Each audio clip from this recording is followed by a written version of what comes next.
أعوذ بالله من الشيطان الرجيم بسم الله الرحمن الرحيم الحمد لله رب العالمين الصلاة والسلام على أشرف الأنبياء والمرسلين سيدنا ونبينا أبي القاسم محمد اللهم صل على محمد وعلى أهل بيته الطيبين الطاهرين المعصومين المظلومين ولعنة الله على أعدائهم أجمعين أما بعد فقد قال الله سبحانه وتعالى في كتابه الكريم بسم الله الرحمن الرحيم شهر رمضان الذي أنزل فيه القرآن सलवात पर मुहम्मद वाले मुहम्मद اللهم صل على محمد وآل માહે મુબારક રમઝાનના દિવસો અને રાતો ઘણી જ ઝડપથી પસાર થઈ ગયા અને લ્યો આજે 27મી શબ આવી પહોંચી. માહે રમઝાનની આ 27મી રાત પણ ઘણી જ બાઅઝમત અને બાફઝીલત છે. ઘણી જ મુબારક રાત કહેવાય 27મી શબ. એના મખસૂસ અમુક આમાલ છે. આજની રાતમાં ગોસ્લ મુસ્તહબ છે. આજની રાતની અમુક દુઆઓ અને ખાસ નમાઝો છે કે જે તમને કિતાબોમાં મળી શકશે. 27મી રાતના આપણા ચોથા ઇમામ ઇમામે ઝૈનુલ આબિદીન અલૈહિસ્સલામ اللهم صل على محمد وآل એક દુઆ આખી રાત પડતા રહેતા, વારંવાર પડતા રહેતા. ચોથા ઇમામના ફરઝન જનાબે ઝૈદ બયાન કરે છે કે આખી રાત મેં જોયું કે મારા બાબા આ દુઆને વારંવાર પડે છે કે અલ્લાહુમ્મા રઝુકના તજાફી અન દારિલ ગુરૂર. એ ખુદા, મને આ દુનિયાથી મોઢું ફેરવવાની તૌફીક અતા કર કે આ ગુરૂરની જગ્યા, આ ફરેબ અને દગાની જગ્યા છે એનાથી હું મોઢું ફેરવી લઉં. વલ ઇનાબત ઇલા દારિલ ખુલૂદ, અને હંમેશા રહેવાના ઘર તરફ, હંમેશાની જગ્યા એટલે કે આખિરત તરફ મોઢું કરવાની અને આગળ વધવાની તું મને તૌફીક અતા કર. વલ ઇસ્તિዕદાદ લિલ મૌત qabl હુલુલ અલ ફૌત, ખુદાયા મૌત આવે એ પહેલા મૌતની તૈયારી કરવાની તૌફીક અતા કર. આ ત્રણ જુમલાવાળી દુઆ ચોથા ઇમામ આખી રાત પડતા રહે છે અને ઘણી જ સારા અર્થવાળી છે આ દુઆ કે મારિફતની સાથે જો પડવામાં આવે તો ઘણું બધું આપણે આ દુઆની અંદર ખુદા પાસેથી માંગીએ છીએ. આપણે આવી આપણા મૌઝુની અંદર કુરાન મજીદની શખ્સિયતો, નબીઓ, પૈગંબરો, રસૂલો સિવાય ખુદાએ જે લોકોના નામ લીધા છે, જેમનો ઉલ્લેખ કર્યો છે, આપણે એને ચર્ચામાં લઈ આવ્યા. અને કુરાન મજીદની આયતની રોશનીમાં જોઈએ કે બે જાતના લોકો હતા, પોઝિટિવ અને નેગેટિવ. બહુ સારા લોકો અને બહુ ખરાબ લોકો. એની અંદર શું ખૂબી હતી કે ખુદા એમને જિક્ર કરે છે, આપણે એને પણ બયાન કર્યા. અને જો બુરા લોકો છે તો શું બુરાઈ છે, ખુદા એના ઉપર ભાર મૂકે છે અને તાકીદ કરે છે કે જેથી બુરા લોકોના બુરા સિફાતથી આપણે દૂર રહીએ અને સારા લોકોની ખૂબીઓને આપણે અપનાવીએ. આજે પોઝિટિવ હસ્તી નહીં બલકે નેગેટિવ હસ્તીની વાત કરવી છે કે જેની દાસ્તાન આપણે થોડી ઘણી તો સાંભળ્યા હશો. એનું નામે કદાચ આપણા કાન સુધી પહોંચ્યું હશે, પણ વિગતવાર ડિટેલથી મને નથી લાગતું આજના દર્શમાં પૂરું થશે. ઇન્શાઅલ્લાહ કાલે પણ આપણે આ માણસ વિશે વાત કરવી જોશે અને તે છે કારૂન. કારૂન જનાબે મૂસાના જમાનામાં એક માણસ હતો અને જનાબે મૂસાનો સગો પણ હતો, એના કુટુંબમાં પણ હતો. જનાબે મૂસાના યા ચાચાનો દીકરો અથવા તો માસીનો દીકરો એટલે કઝિન થતો હતો કારૂન. એનો ઉલ્લેખ કુરાન મજીદમાં છે અને અનેક આયતોમાં છે. ઘણી બધી વાતો એના વિશે ખુદાએ આપણા માટે બયાન કરી છે કે એની જિંદગી કેવી હતી, એ માણસ કેવો હતો, કેવી રીતના એને જિંદગી જીવી અને એની જિંદગીનો કેવો અંત આવ્યો. આ બધું ખુદાએ કુરાન મજીદમાં બયાન કર્યું છે. કારૂન જો જનાબે મૂસાની સામે ત્રણ મોટા ચેલેન્જ હતા. ત્રણ લોકોનો જનાબે મૂસાને મુકાબલો કરવાનો હતો. એક છે ફિરഔન, બીજો છે આ કારૂન અને ત્રીજો છે સામરી. ફિરૌન અને સામરી વિશે આપણે બહેસ કરી લીધા, ચર્ચા કરી લીધા. ફિરૌન કુદરતમંદ, તાકાતવર, જેની પાસે હુકુમત અને બાદશાહી હોય, એનો મુકાબલો કરવાનો છે. સામરી કે જે ચાલાક, ચતુર, હોશિયાર અને એવો દિમાગ વાળો હતો કે એક ગાયના વાછરડા, ગાયના બચ્ચાને ઈ પણ સોનાથી બનાવી અને એવી રીતના કોમને ગુમરાહ કરી છે, એવી રીતના આડે રસ્તે લઈ ગયો કે જનાબે મૂસાએ કરેલી આટલી મહેનત ઉપર થોડાક દિવસોમાં જ પાણી ફેરવી લીધું અને ફરી પાછા સીધા રસ્તે લાવવામાં કેટલી મહેનત પડી છે જનાબે મૂસાને. ત્રીજી હસ્તી કે જેનો મુકાબલો કરવાનો હતો એ છે આ કારૂન. કારૂન માલદાર ઇન્સાન, અને દેખીતી વાત છે પૈસા વાળાઓનો મુકાબલો ઘણી સખ્ત વાત કહેવાય. જેની પાસે માલ હોય ને એની દોસ્તી ના સારી, દુશ્મની ના સારી. આ માલદાર લોકો, અને એવા માલદાર, હમણાં અર્થ કરું છું, કારૂનની એવી મેન્ટાલિટી, જો બધા માલદાર બુરા નથી હોતા. ખુદા માલ આપે, સરવત આપે, દૌલત આપે તો જનાબે ખદીજા જેવું દિલ પણ આપે. માલ હજમ કરવાની, માલને સહન કરવાની, માલને જાળવી રાખવાની, ટકાવવાની અને એને ખમવાની તાકાત પણ ખુદા આપે. નહીતર આવી ઝરફિયત ના હોય અને ખુદા પાસેથી માલ માંગતા રહીએ તો પછી નતીજો આવો જ આવશે કે જે કારૂનનો આવશે. બધા માલદાર બુરા નથી હોતા. કુરાનમાં ખુદાએ બે માલદાર હસ્તીનો જિક્ર કર્યો છે, એક સારા અને એક બુરા. એક માલદાર છે જનાબે સુલેમાન, બાદશાહ પણ હતા ને એટલો મોટો ખજાનો એમની પાસે હતો.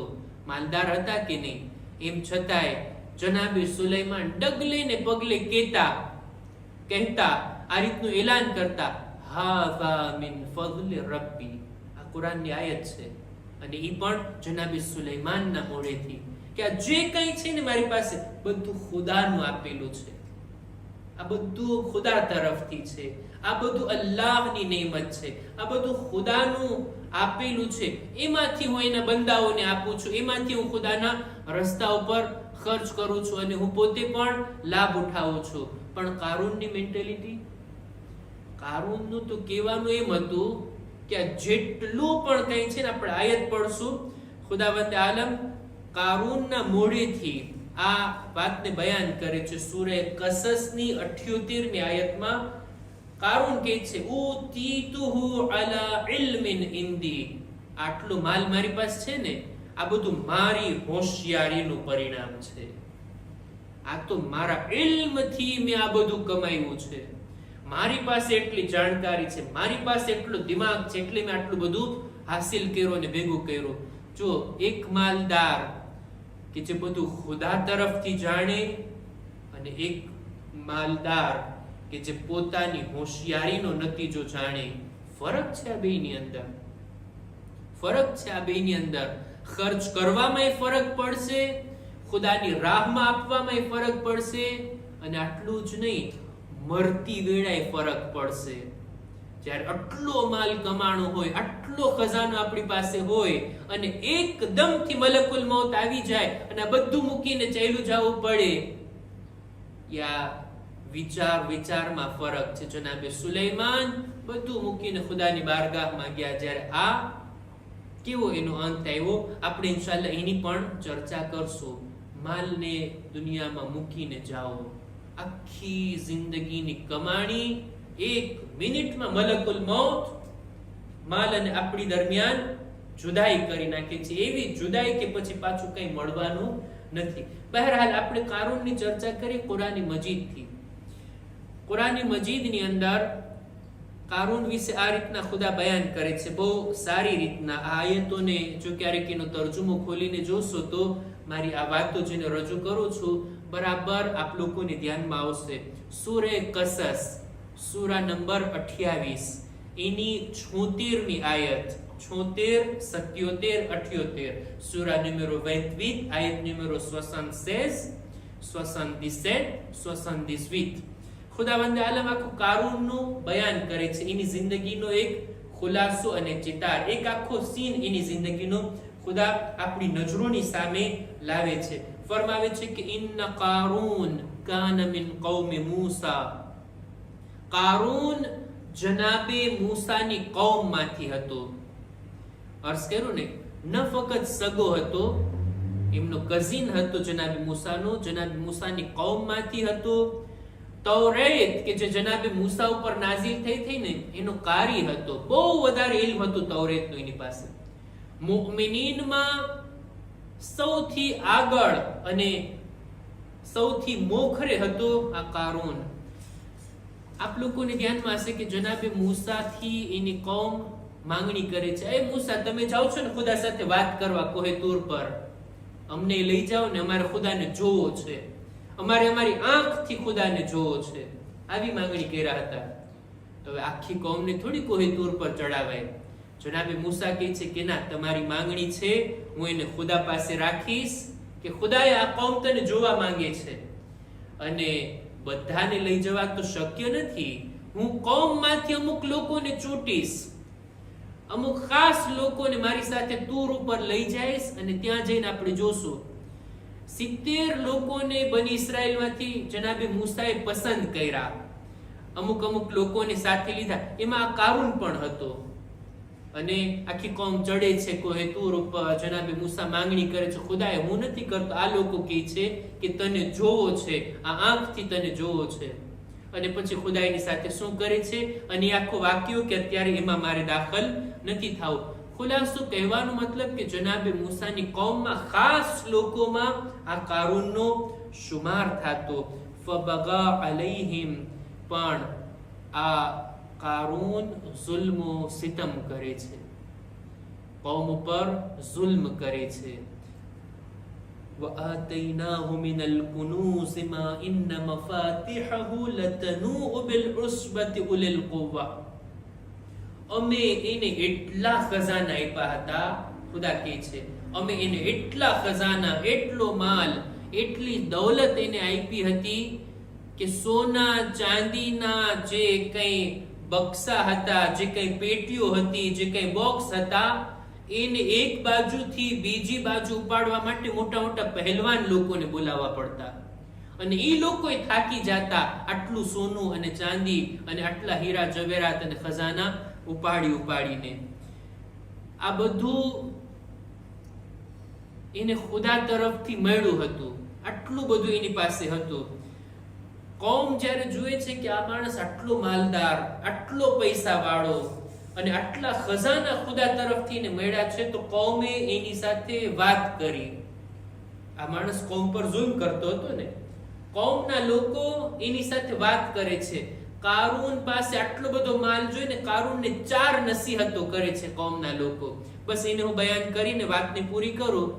કૌમના લોકો 4 વાતો એની સામે રાખે છે. પહેલું કે એ કારૂન, ખુદાએ તને આટલું બધું આપ્યું છે તો લા તફરાહ. મારા શબ્દોમાં તર્જુમો કરું તો બહુ ફૂલાઈ ન જા. અત્યારે પૈસો થઈ ગયો છે તો જમીનથી 2 ફૂટ ઊંચો ચાલવા માંડ્યો છે, પોતાને કંઈક સમજે છે તો કે જાણે એમ કે હું ફરિશ્તો બની ગયો છું એમ. બાકી બધાને હલકા લેખવા લાગે. આટલો બધો ખુશ ના થા, આટલો બધો ફૂલાઈ ના જા. ખુદાને આવી ખુશી અને આવી દૌલતનો નશો પસંદ નથી. ત્યારબાદ કૌમની બીજી નસીહત, કૌમના લોકો કહે છે કે વબતગી ફીમા આતાકલ્લાહ અદ્દાર અલ-આખિરા. ખુદાએ તને માલ આપ્યો છે ને, એનાથી તું આખિરતને કમાવ, એનાથી તું આખિરતને મેળવ ને. આ જ માલથી તું આખિરતને કમાવી શકે છે. શા માટે આખિરત નથી કમાવતો અને આ બધો માલ લઈને દુનિયામાં ફરે છે અને દૌલતના નશામાં આટા મારે છે? ત્રીજી વાત, વલા તન્સ નસીબક મિન અદ-દુનિયા. ખુદાએ જો તને આપ્યું છે તો એનાથી સારો ઉપયોગ કર, સદુપયોગ કર, એનાથી લાભ ઉઠાવ. ઘણા લોકોની આદત એવી હોય, પૈસો થઈ જાય ને તો પૈસાથી પોતે ફાયદો ઉઠાવે, પોતે એન્જોય કરે, પોતે આનંદ ઉઠાવે, એના કરતા લોકોને શો ઓફ કરવાને દેખાડવામાં વધારે મજા આવતી હોય. સારું તમને ઘર આપ્યું છે તો તમે આરામથી રહ્યો, એની અંદર સુકૂનથી ઇબાદત કરો, પણ ઘરને બીજાઓ જુએ ને બળે ને પેટમાં એ લોકોને ઈર્ષા થાય ને એમાં મને મજા પડે. ખુદાએ સારી ગાડી આપી છે, સારા કપડા આપ્યા છે, સારો માલ આપ્યો છે, બધી ચીજો સારી સારી છે, તો હું એનાથી લાભ ઉઠાવું ને આનંદ ઉઠાવું. એના કરતા અમુક લોકોની મેન્ટાલિટી એવી હોય કે ના, હું પહેરું એના કરતા બીજાઓ જુએ ને બળે ને બસ એમાં જ વધારે આનંદ હોય. કૌમના લોકો કહે છે તારી પાસે છે તું જ ભોગવ ને, તું જ સુખ ઉઠાવ ને, દુનિયાની અંદર જે કંઈ ખુદાએ આપ્યું છે એનાથી તું લાભ ઉઠાવ ને, શા માટે બીજાઓને બાળે છે? અને ચોથી વાત, વઅહસિન કમા અહસનલ્લાહુ ઇલૈક, તું ihsan કર, લોકો સાથે સારો વર્તાવ કર, જેવી રીતના ખુદાએ તારા પર ihsan કર્યું ને તું લોકો ઉપર ihsan કર. આ 4 વાતો, 4 નસીહતો કૌમ તરફથી એના તરફ આગળ વધે છે. અને 4 ભલામણો કરતા કરતા હજી એક ચીજની મનાઈ કરે છે ને સમજાવે છે, શિખામણ આપે છે કે વલા તબગિલ ફસાદ ફિલ અર્ધ, જમીનમાં ફસાદ નહીં ફેલાવો. પૈસો થઈ ગયો છે, માલ થઈ ગયો છે, ખજાના તારા ભરાઈ ગયા છે, તો પછી હવે ફસાદની અંદર અને આડે રસ્તે તું એનો ઉપયોગમાં ના લાવ. જ્યારે આ બધી વાતો કૌમ તરફથી આવી એટલે કૌમને એવી રીતના ગુરૂર અને તકબ્બુરની અંદર જવાબ આપે છે ને કહે છે ઇન્નમા ઉતીતુહુ અલા ઇલ્મિન ઇન્દી, આ બધું જે કંઈ પણ છે ને મારું કમાવેલું છે, મારા નોલેજથી, મારી જાણકારીથી, મારા ઇલ્મથી મેં આ બધું હાસિલ કર્યું છે. અને આ રીતના કૌમને આ બધી નસીહતોનો જવાબ આ પોતાના ગુરૂર વાળા શબ્દોથી આપે છે. બહરહાલ આ કારૂનની વાત. કારૂન કોણ હતો, એનો રોલ શું હતો, એની પાસે માલ આવી ગયો, કૌમ એને સારી નસીહત અને શિખામણ આપે છે, પણ સામે વાળો ગુરૂરથી અને તકબ્બુરથી જવાબ આપે છે. જો માલ અને માલ સાથે તકબ્બુર, આ બે વસ્તુ ઇન્સાનને કેટલી હલાકત તરફ લઈ જાય છે. ઇન્શાઅલ્લાહ આવતીકાલે આપણે કારૂનના અંત વિશે કે કેવી રીતના એની હલાકત થઈ કુરાન મજીદની આયતથી આપણે જાણવાની અને બયાન કરવાની કોશિશ કરશું. અહેકામ અને મસાઇલની અંદર આપણો તરીકો આ છે કે આપણે એકદમથી કોઈ પણ મસલાને પૂરેપૂરો બયાન નથી કરતા. કોઈ પણ ટોપિક ઉપર થોડા થોડા મસલા દરરોજ આપણે બયાન કરીએ છીએ. મારે આજે શરૂ કરવા છે આજથી ઇન્શાઅલ્લાહ ફિત્રાના અહેકામ, કે જે ઇન્શાઅલ્લાહ આપણા પર વાજિબ થશે ઈદનો ચાંદ જોયા બાદ, શબે ઈદના. અને ઈદના દિવસે નમાઝની પહેલા આપણે આ ફિતરો કાઢી નાખવાનો હોય, આપી દેવાનો હોય. તો ફિતરા વિશે ઘણા બધા સવાલો દર વર્ષે આ ટાઈમમાં આપણા મગજમાં આવતા હોય. જો ધીરજ રાખશો તો ઇન્શાઅલ્લાહ બધા સવાલોના અગાઉથી તમને જવાબ મળી જશે, પૂછવાની જરૂર નહીં રહેશે ઇન્શાઅલ્લાહ. એવી રીતના આપણે ચોખવટની સાથે મસાઇલ બયાન કરવાનો વિચાર કર્યો છે. આજે હું ફિતરાની ફઝીલતને બયાન કરવા માંગુ છું. શબે ઈદના જે આપણે ફિતરો કાઢશું, જે આપણા ઉપર વાજિબ છે ફિતરો આપવો, એની ફઝીલતના બારામાં માસૂમીને જે કંઈ બયાન કર્યું છે એમાંથી અમુક હદીસોને આયતુલ્લાહ સિસ્તાની પોતે પોતાની નવી તૌઝીલ મસાઇલમાં પેલા બયાન કરે છે ને ત્યારબાદ ફિતરાના અહેકામ બયાન કરે છે. આપણે પણ એવી જ રીતના પેલા આ હદીસોને આજે બયાન કરીશ અને આવતીકાલે અને જરૂર પડે તો એના પછીના દિવસે પણ ઇન્શાઅલ્લાહ આપણે ફિતરાના અહેકામને આગળ વધારશું. જો ફિતરો આપવો વાજિબ છે. અમીરુલ મુમિનીન હઝરત અલી ઇબ્ન અબી તાલિબ અલૈહિસ સલામ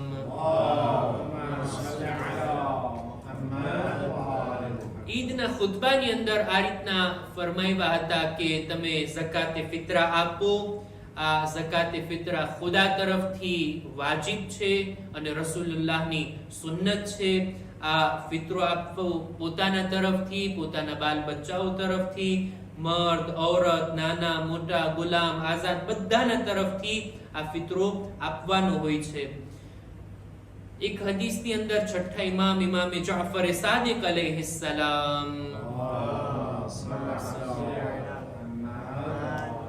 એમનાથી પૂછવામાં આવ્યું આયતની તફસીર વિશે કે કદ અફલહ મન તઝક્કા વ ذكر اسم ربه فصلى. એના બારામાં પૂછવામાં આવ્યું તો મૌલા કે છે આનો મતલબ એ થાય કે પહેલા ઝકાતે ફિતરા કોઈ આપે અને ત્યારબાદ ઈદની નમાઝ પડવા માટે જાય. ઝકાતે ફિતરા આપવું આપણા રમઝાન મહિનાના રોઝાની કબૂલીનું કારણ બને છે. જો આખો મહિનો રોઝા રાખ્યા અને જો ઝકાતે ફિતરા આપ્યા તો આપણા રોઝાઓ પણ કબૂલ થાય છે, નહીતર આપણા રોઝા અધૂરા છે. રમઝાન મહિનાની ઇબાદતો અધૂરી છે. જેવી રીતના સલવાત વગર આપણી નમાઝ અધૂરી છે, એવી જ રીતના ફિતરા વગર રમઝાન મહિનાના રોઝા પણ અધૂરા છે. અને એટલી હદ સુધી તાકીદ છે કે છઠ્ઠા ઇમામ પોતાના ઘરના ઈ માણસ, ઈ ગુલામ કે જે બધો હિસાબ કિતાબ રાખતો હતો, ઇમામ એને તાકીદની સાથે કહે છે કે મારા માલમાંથી તું બધાનો ફિતરો કાઢ. પૂરી ફેમિલીનો, બધા ગુલામો, કનીઝો, જે કોઈ કામ કરવા વાળા છે બધાનો ફિતરો કાઢ. કોઈ એક પણ બાકી ના રહી જવું જોઈએ. જો કોઈ એકનો પણ ફિતરો કાઢવાનું બાકી રહી જશે ને તો મને ડર છે કે ઈ વર્ષમાં જ એની મોત ના થઈ જાય, એને આ દુનિયાથી ના ચાલ્યા જાય. ખરેખર આ ફિતરા આપણી ઉપર વાજિબ છે અને આટલા બધા ફાયદા પણ રાખે છે કે રમઝાન મહિનાના રોઝા મુકમ્મલ થાય છે અને ઇન્સાનની જિંદગી મળે છે, નહીતર આ વર્ષમાં મૌત આવવાની પણ શક્યતા છે. આ ફિતરો આપવો જોઈએ. કેટલો આપવો જોઈએ, ક્યારે આપવો જોઈએ, શું આપવું જોઈએ, આ બધી વાતો ઇન્શાઅલ્લાહ મુફસ્સલ આપણે આવતા દર્સની અંદર બયાન કરશું. ખુદાની બારગાહમાં દુઆ છે, પરવરદિગારા અમારી ઇબાદતો, નમાઝો, દુઆઓ, રોઝાને તારી બારગાહમાં કબૂલ ફરમા. પરવરદિગારા અમારા મા બાપના ગુનાહોને માફ કર. અમારા ઔલાદની નેક તૌફીક અતા કર. ખુદાયા દરેક મુમિનીન મુમિનાત જો બીમાર છે, ખાસ કરીને એક મુમિનાના હકમાં દુઆની ભલામણ છે, ખુદાયા દરેકને શિફાએ કામિલા અતા ફરમા. ઝમાનાના ઇમામના ઝુહુરમાં જલ્દી કરી અમારો શુમાર એમના સાથીઓમાં કર. ربنا تقبل منا إنك أنت السميع العليم